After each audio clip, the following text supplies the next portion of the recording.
vos intervenants aujourd'hui. Alors, on va retrouver du coup Jean-Baptiste de Groupama, François de Crédit Agricole, Jérémy Davanade et notre analyste Claire Plassard. Ils vont tous revenir avec des insights, des décryptages, des cas concrets, des retours d'expérience. Alors, restez bien jusqu'à la fin. On aura également une session Q&A, donc posez vos questions et on pourra y répondre à la fin de cet événement. J'invite donc Jérémy et Claire à me rejoindre sur scène. Ils vont décrire pour vous donc l'insight banque et assurance, un secteur face à 4 disruptions. Alors, bonjour Claire. Bonjour. J'espère que tu vas bien. Ça va très très bien, oui. Merci. Super. Alors, je vais inviter également Jérémy à nous rejoindre sur scène d'Avanade. Vous allez notamment parler donc de ces 4 disruptions que connaît aujourd'hui le secteur banque et assurance. Je vous laisse la main. Bonjour Jérémy. Bonjour à tous. Super. Bonjour, alors, je vais vous laisser la main pour cette analyse et on se retrouve dans quelques minutes. Merci Agnès, avec plaisir. Alors, on va tout de suite débuter. Donc, moi, je suis Claire Plassard, je suis Insight Analyst du Hub Institute.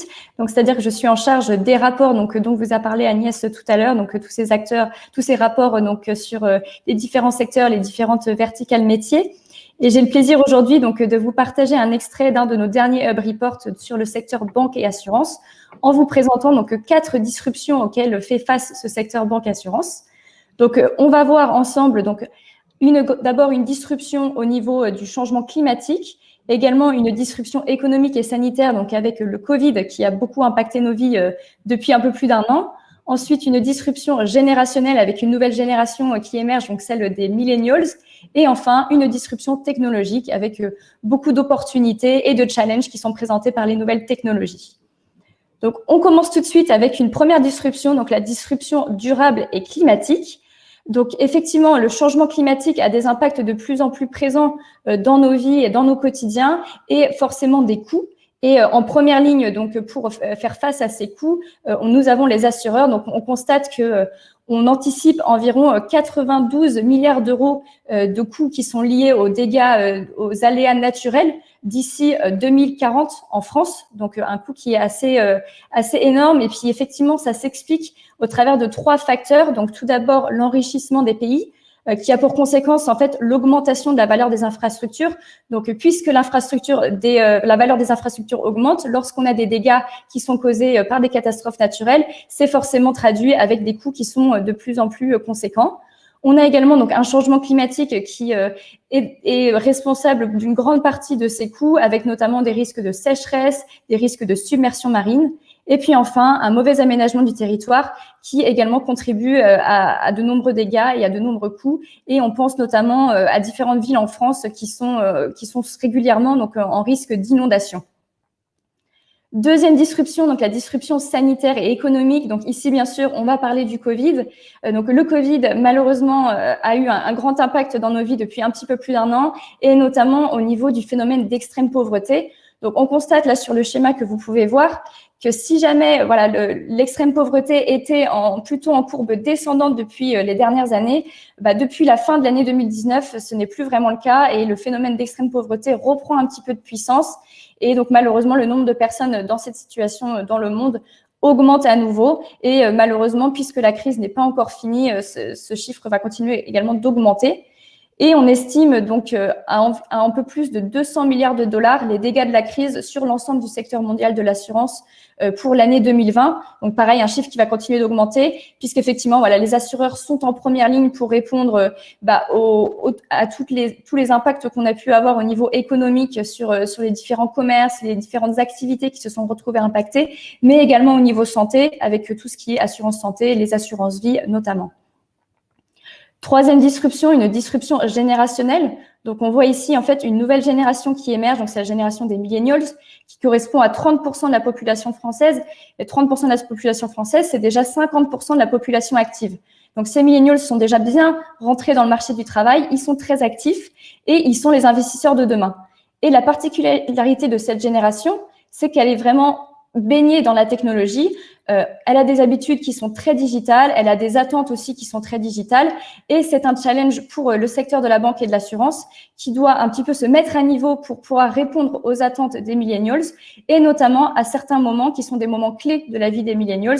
Donc, par exemple, le début des études supérieures, ce qui est particulièrement vrai, par exemple, aux États-Unis, où souvent, lorsque l'on démarre des études supérieures, cela se traduit également par un endettement pour pouvoir financer ces études. Donc, une étape très importante pour les millennials à ce niveau-là et dans leur relation avec les banques. Et puis, en France, c'est un petit peu moins le cas au niveau des études supérieures, mais c'est le cas toujours lors de l'achat d'une voiture, l'achat d'un premier appartement, tous ces différents investissements, et également de différentes étapes personnelles de la vie, donc le mariage, la naissance des enfants. Donc, ce sont vraiment des moments clés où les millennials vont se retourner vers les acteurs de l'assurance, les acteurs bancaires, pour avoir besoin d'un accompagnement, et donc un enjeu pour ces acteurs de pouvoir leur répondre et de pouvoir également s'inscrire dans leurs pratiques qui sont digitales. Ce qui nous amène donc à notre dernière disruption, une disruption technologique. Effectivement, voilà, on a vu que pour pouvoir répondre aux attentes des millennials, il était important de pouvoir prendre en main certaines technologies. Donc, parmi les technologies qui impactent particulièrement le secteur financier, on en a plusieurs qui ont des niveaux de maturité différents et qui ont également des niveaux d'impact différents. Donc, par exemple, si on regarde le cloud computing, on est déjà sur un niveau de maturité qui est assez haut, c'est-à-dire que les acteurs de la banque, de l'assurance ont déjà bien compris les enjeux de cette technologie et ont déjà commencé à l'implémenter et à l'utiliser.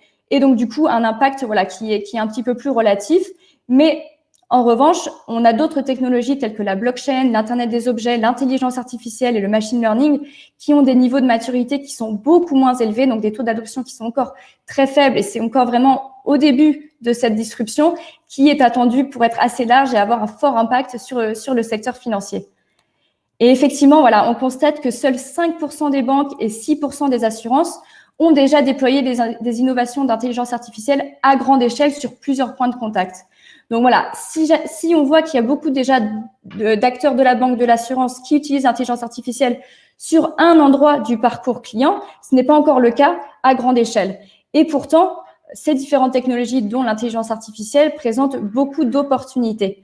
Donc par exemple, en termes d'amélioration de l'inclusion financière ou également d'amélioration des opérations internes avec des opportunités d'automatiser certains process pour les rendre plus rapides, moins complexes, et moins coûteux également en termes de ressources et de mobilisation des ressources humaines notamment, et également un enjeu, donc une opportunité sur la transformation de la chaîne de valeur bancaire, donc par exemple sur le travail sur l'expérience client notamment, par exemple en virtualisant certaines opérations bancaires, ce qui nous permet, on y revient à nouveau, de digitaliser les expériences et donc de faciliter également le taux d'adoption auprès des générations millennials. Donc, on a pu voir 4 différentes disruptions sur le secteur financier. Donc, ce sont autant de disruptions qui inquiètent et qui ont un impact sur les collaborateurs du secteur financier. On constate que 97% des salariés de la banque estiment que leur métier va évoluer dans les 10 prochaines années. Et pour la moitié d'entre eux, c'est déjà une source de peur.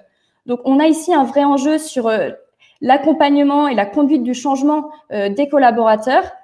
Et voilà, donc du coup, Jérémy, je vais te laisser peut-être prendre la main pour nous expliquer un petit peu plus en détail qu'est-ce que c'est que l'expérience collaborateur et comment peut-être le digital peut présenter des opportunités pour faciliter cette conduite du changement. Merci Claire. Effectivement, je vais reprendre la main et c'est un très bon passage de relais sur effectivement le fait que ces changements, ces disruptions aujourd'hui qu'on constate, tu as parlé de 4 enjeux majeurs qui sont visibles. Et qu'on doit accompagner, que les banques ou les assurances sont en première ligne sur ces changements et elles doivent aujourd'hui faire face à des challenges et des choses qui sont assez nouvelles. On le voit aujourd'hui et majoritairement la crise du Covid a mis face à nous des chantiers et des défis auxquels souvent dans les banques et l'assurance, on avait des structures assez solides, assez rigides, qui avaient des durées de vie assez importantes, qui se sont retrouvées sous pression, sur lesquelles il a fallu adapter à la fois les process et les mentalités. Et donc là-dessus, c'est important aujourd'hui de repenser la vision et l'expérience collaborateur. L'environnement de l'utilisateur a changé, l'environnement de l'employé a changé. On sait aujourd'hui que les rôles ont besoin de plus d'agilité. On ne peut plus considérer, après 2 ans de télétravail sur lequel on a vu arriver de nouvelles difficultés, de nouvelles façons de travailler, de nouveaux échanges qui ont eu besoin de démarrer. On a vu ces processus qui se sont retrouvés un petit peu mis à mal et sur lesquels l'entreprise a dû réagir. Et ils ont dû réagir selon différents niveaux, à différentes vitesses. Est-ce qu'il a fallu changer les outils? Est-ce qu'il a fallu changer les habitudes? Est-ce qu'il a fallu changer, adapter ce qu'on avait déjà? Tout ça, ce sont des challenges qui ont été relevés et qui continuent d'être relevés. Et bien évidemment, ça implique de pouvoir faire arriver de nouvelles choses vis-à-vis de nos collaborateurs pour leur permettre d'avoir des outils qui sont plus automatiques, qui leur permettent de mieux adhérer à des nouvelles façons de faire, de pouvoir également leur donner plus d'autonomie. Parce que qui dit personnes qui ne sont plus sur des lieux de travail clos, fermés, proches de leurs équipes, ils ont besoin aussi de pouvoir avoir accès à des outils qui leur permettent d'avoir une autonomie augmentée. Et il faut donc, parmi ces équipes, pouvoir avoir de la fluidité. Il faut qu'on puisse aujourd'hui accélérer cette communication entre les utilisateurs, leur permettre d'être plus équilibrés dans leur vision et dans leur adaptation au travail. Ces structures qui ont changé, aujourd'hui, il faut les accompagner, il faut les maîtriser et il faut être capable aussi d'anticiper les prochains qui vont arriver sur les différents secteurs. On parle donc d'expérience collaborateur. C'est un peu l'enjeu aujourd'hui de cette discussion, c'est de dire cette expérience, quelle est-elle? Comment on la vit? Qu'est-ce qu'elle contient exactement? D'ailleurs, je vous invite à répondre au sondage que vous avez dans la partie sondage sur le côté pour voir un petit peu également aussi votre ressenti là-dessus. Mais aujourd'hui, l'expérience collaborateur, c'est tout ce qu'il perçoit, c'est tout ce qu'il ressent. C'est l'interaction quand il est en front-facing client, mais également avec les équipes internes. Et c'est sa vision vis-à-vis des outils de travail, de l'environnement. Est-ce qu'il est dans un bureau? Est-ce qu'il est en télétravail? Est-ce qu'il est sur un espace de travail collaboratif? Est-ce qu'il est en open space? Est-ce qu'il est avec son équipe? Tout ça, ça constitue l'expérience collaborateur et c'est celle-ci qu'il faut être capable de comprendre. Il y a un chiffre assez intéressant qui dit que 71% des dirigeants conviennent que leurs salariés sont numériquement plus avancés que les outils que leur propose l'entreprise. Ça veut dire que la maturité digitale des employés va déjà au-delà de ce que l'entreprise est capable de proposer. Ça veut dire qu'on a des collaborateurs qui sont prêts à passer à l'étape supérieure de la digitalisation de l'espace de travail et que donc maintenant, ils ont besoin qu'on leur mette en face d'eux les outils nécessaires pour le faire, les outils pour collaborer plus efficacement, les outils pour partager plus efficacement. Ils ont également besoin de plus de visibilité, de plus de mobilité. On a tous vécu à travers ces Covid, cette crise du Covid, différentes personnes qui ont pris des visions et des changements, que ce soit personnels ou professionnels. Et ça, l'entreprise a dû s'ajuster vis-à-vis de ça. Et donc, on parle donc de cette intégration du physique, de la localisation, de l'environnement avec le digital. Et on a différents points. Aujourd'hui, l'expérience physique, j'en ai un petit peu parlé, c'est de dire le lieu de travail aujourd'hui a changé. Il faut l'accepter. On n'est plus fondamentalement sur des personnes qui vont dans des bureaux. On sait qu'aujourd'hui, les choses changent, elles vont changer, certains plus rapidement que d'autres. Mais aujourd'hui, cette expérience physique évolue.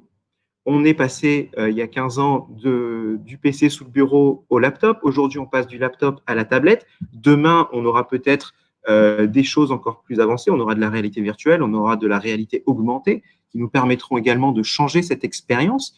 Et il faudra adapter tout l'environnement, tout l'écosystème vis-à-vis de ça.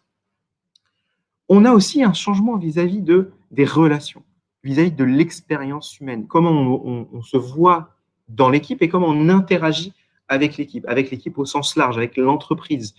Le point étant de dire aujourd'hui, on est passé d'une visibilité téléphonie à une visibilité beaucoup plus visio. On est passé d'une méthode de communication très informelle à quelque chose de plus personnel. Ce sont des façons de communiquer qui évoluent. Et aujourd'hui, on doit proposer des outils qui permettent, et surtout des méthodes qui permettent également d'accompagner cette expérience. Et enfin, la partie digitale. La partie digitale est fondamentale sur la réalisation et sur la façon de réaliser son travail, de l'accomplir. Est-ce qu'aujourd'hui, on est sur cette visibilité-là, de dire est-ce qu'on est digitalisé? Vous parliez un petit peu plus tôt de la pyramide des âges qui évolue, dès l'arrivée des millennials sur le marché du travail. Aujourd'hui, on ne peut plus se permettre, quand on a des jeunes diplômés ou des personnes qui sont entre 25 et 35 ans, d'arriver et de leur dire, voilà, on a un outil de travail, voici un manuel de 200 pages pour le prendre en charge. Non, aujourd'hui, on a besoin d'une expérience digitale qui soit facile, qui soit rapidement prise en main par l'utilisateur, qui leur permette d'aborder les choses de la façon la plus simple possible. Et donc, ces moments-là se mixent également avec la vie de l'utilisateur, avec les moments personnels.